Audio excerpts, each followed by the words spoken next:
Ikinatuwa ng mga motoristang dumaraan sa Las Piñas ang pagbubukas ng bagong flyover na inaasang magpapaluwag sa trapiko sa bahagi ng Quirino Avenue. Yan ang ulat ni Daniel Manalastas. Tiyak na mababawasan ang init ng ulo ng ilang motorista sa lugar na ito dahil sa traffic, dahil binuksan na ang C5 Extension Quirino Flyover sa Las Piñas City.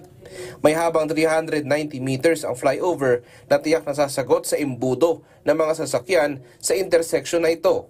Inaasahang magbebenepisyo ang flyover sa mga dumaraan sa Sukat Road at Coastal Road.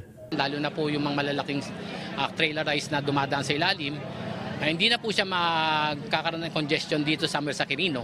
Inabot din ng 4 na taon ang proyekto na nagsimula noong 2020. Naging mas matagal ang pagtatapos ng proyekto dahil sa epekto ng pandemya. Ang mga motorista pati mga traffic enforcer ikinalugod naman ang proyektong ito. Maganda na, mabilis na dito magtawid.